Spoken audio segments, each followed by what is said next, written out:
দাবি মেহনতি মানুষের এই মানববন্ধনে যারা উপস্থিত হয়েছেন নেতৃবৃন্দ এবং আমাদের প্রিয় গার্মেন্টস শ্রমিক ভাই ও বোনেরা এবং অন্যান্য মেহনতি মানুষ এবং প্রিয় সাংবাদিক ভাইয়েরা সবার প্রতি আন্তরিক কৃতজ্ঞতা জানাই। ইতিমধ্যে আমাদের নেতৃবৃন্দ বলেছেন কেন আমরা মানববন্ধন করতেছি এবং এর মানববন্ধনের প্রয়োজনীয়তাটা কি। প্রিয় বন্ধুরা, আপনারা জানেন দীর্ঘদিন থেকে আমরা দাবি করে এসেছি এবং আমাদের এই আশুলিয়ার সাভারের প্রতিটি দশা সাংবাদিক ভাই ও বোনেরা দীর্ঘদিন ধরে লেখালেখি করে এসেছেন। গতকালকেও একটি পত্রিকা বাংলাদেশের খবর সেখানে এর প্রয়োজনীয়তা উল্লেখ করেছেন। ইতিপূর্বে অনেক সাংবাদিকরা উল্লেখ করেছেন। প্রিয় ভাইয়েরা, আপনারা জানেন প্রায় 40 লক্ষ মানুষ এই সাভার আশুলিয়াতে বসবাস করে এবং এই 40 লক্ষ মানুষ কর্মজীবী। আমাদের নেতৃবৃন্দ ইতিমধ্যে বলেছেন এই কর্মের খাতিরে তারা কাজ করতে করতে অনেক সময় চিকিৎসা ব্যয় বহন না করতে পেরে অনেকে কর্মহীন হয়ে যাচ্ছে, অনেকে আস্তে আস্তে ধুকে মরে যাচ্ছে। আমরা দীর্ঘদিন থেকে সরকারের কাছে দাবি করে এসেছি। ইতিপূর্বে যারা নির্বাচিত হয়েছেন বারবার তারা শ্রমিকদেরকে আশ্বাস দিয়েও সেই আশ্বাস পূর্ণ করতে পারে নাই। আপনারা জানেন জুলাই আগস্টের বিপ্লবে এই দেশের সবচেয়ে বেশি জীবন দিয়েছে দেশের শ্রমজীবী মেহনতি জনতা। তাই এদেশের শ্রমজীবী মেহনতা শুধু জুলাই বিপ্লব নয়, এই বাংলাদেশের সমস্ত গণতান্ত্রিক আন্দোলন এবং স্বাধীনতা যুদ্ধেও তাদের অংশগ্রহণ ছিল গুরুত্বপূর্ণ।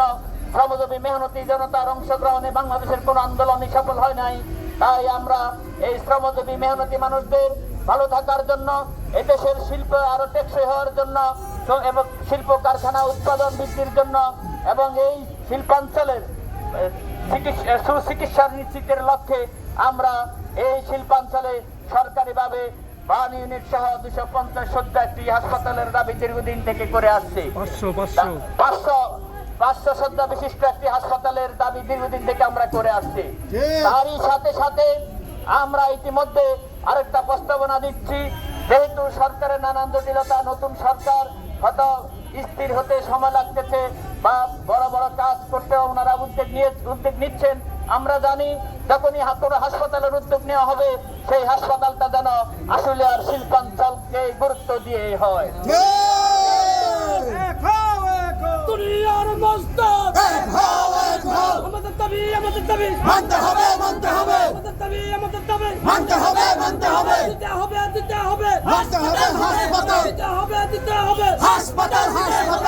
বন্ধুগণ, ইতিমধ্যে আমরা দেখতে পেয়েছি, শুনতে পেয়েছি এবং বিভিন্ন মিডিয়ার মাধ্যমে সরকারি মুখপাত্রদের মাধ্যমে আমরা জানতে পেরেছি চীন আমাদের বাংলাদেশে স্বাস্থ্য সেবা নিশ্চিতের জন্য 3টি হাসপাতাল স্থাপনের উদ্যোগ নিয়েছে এবং সেই 3টি হাসপাতাল নির্মাণের জন্য বিভিন্ন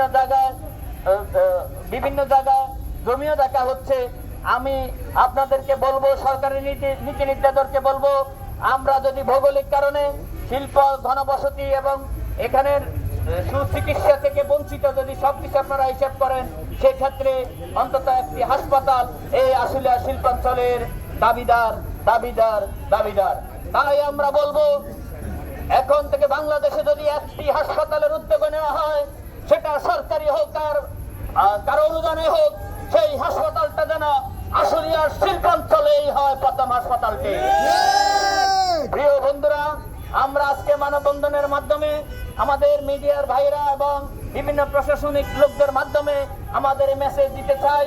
আমরা এরপরে আমাদের জনস্বাক্ষর, যেহেতু আমাদের মে দিবস হচ্ছে আমাদের শ্রমিকদের দাবি আদায়ের দিবস, আমরা মে মাসের 1 তারিখ থেকে আশুলিয়া অঞ্চলের সাধারণ মানুষ, শ্রমজীবী মেহনতি মানুষের থেকে গণস্বাক্ষর কাজ শুরু করব এবং গণস্বাক্ষর কাজ শুরু করে আমরা সরকারের বরাবর এই আপামর জনসাধারণকে নিয়ে সরকারের বরাবর আমরা স্মারকলিপি এবং আবেদনপত্র জমা দিব।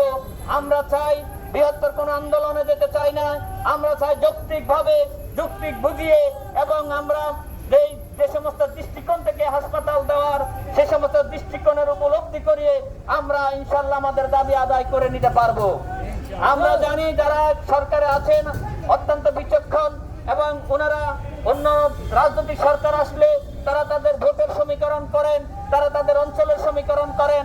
যেহেতু এখন যে অন্তর্বর্তীকালীন সরকার